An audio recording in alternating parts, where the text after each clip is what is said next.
ప్రాంతాల్లో పిడుగులు పడే ఛాన్స్ ఉందని అధికారులు హెచ్చరిస్తున్నారు. ఏలూరులో వడగాలులు వీస్తాయని ప్రజలు అప్రమత్తంగా ఉండాలని సూచించారు. మరోవైపు ఎల్ నినో ప్రభావంపై కూడా వాతావరణ నిపుణులు అధ్యయనం చేస్తున్నారు.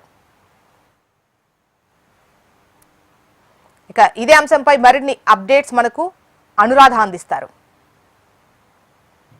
ఏపీలో భిన్నమైన వాతావరణ పరిస్థితులు ప్రస్తుతం కొనసాగుతూ ఉన్నాయి. ఏపీ మొత్తంగా చూసుకుంటే గనక ఒకవైపు ఉష్ణోగ్రతల తీవ్రత, మరోవైపు అకాల వర్షాలు దెబ్బతీస్తూ ఉన్నాయి. దీంతో అసలు ప్రజలు వాతావరణ మార్పులేంటి అన్నది ఆలోచించాల్సిన పరిస్థితి వస్తుంది. అయితే వాతావరణ నిపుణుల అంచనాల ప్రకారం ప్రస్తుతం కేరళ, తమిళనాడు మీదుగా తెలంగాణ మీదుగా ఒక ఉపరితల ద్రోణి ఆవర్తనం కొనసాగుతూ ఉన్నాయి. వీటి ప్రభావంతో దాదాపుగా దక్షిణ కోస్తాలో ఉష్ణోగ్రతలు పెరుగుతూ ఉంటే ఉత్తర కోస్తాలో వర్షాలు పడుతూ ఉన్నాయి. ఈ భిన్నమైన వాతావరణ పరిస్థితుల్ని ఇటు వాతావరణ నిపుణులు కూడా అంచనా వేయలేకపోతున్నారు.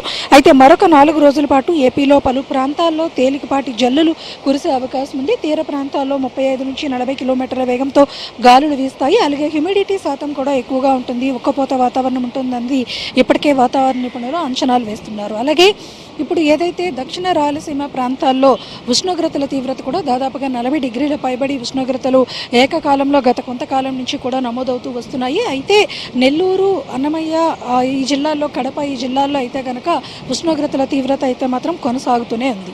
ఇటు ఉత్తరాంధ్ర, కోస్తా జిల్లాల్లో మాత్రం ఇప్పుడిప్పుడే కాస్త ఉష్ణోగ్రతలు కొంత 1-2 డిగ్రీలు తగ్గుముఖం పట్టి కొద్దిగా వర్షాలు పడుతున్నప్పటికీ కూడా మరొక 2 రోజుల తర్వాత ఇక్కడ కూడా ఉష్ణోగ్రతల తీవ్రత పెరిగే అవకాశం ఉందని వాతావరణ నిపుణులు అయితే అంచనా వేస్తున్నారు.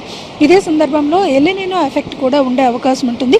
ఎల్ నినో ప్రభావం అయితే మాత్రం కనిపిస్తూ ఉంది.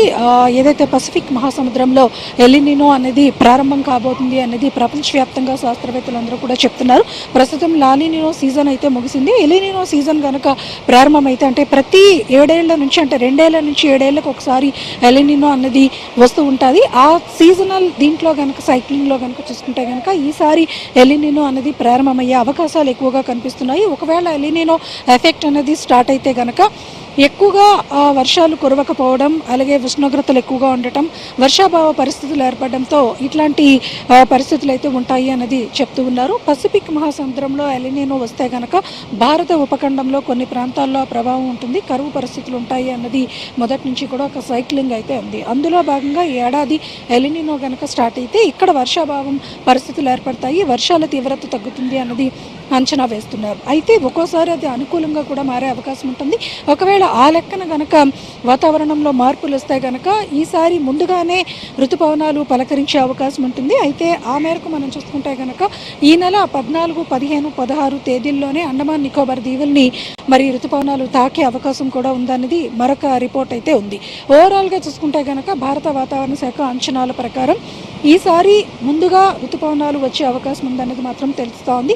ప్రస్తుతం ఇక్కడ సీజనల్ మనం వాతావరణ పరిస్థితులు కనుక గమనిస్తే కనుక ఉపరితల ఆవర్తనం ద్రోణి ప్రభావంతో ఉత్తర కోస్తాలో వర్షాలు పడుతుంటే దక్షిణ కోస్తాలో ఎండల తీవ్రత అయితే మాత్రం కొనసాగుతుంది.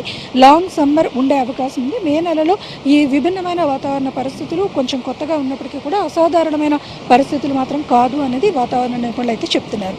ఇది లేటెస్ట్ అప్డేట్. వీడియో జర్నలిస్ట్ ధనుష్తో అనురాధ, HM టీవీ, విశాఖపట్నం.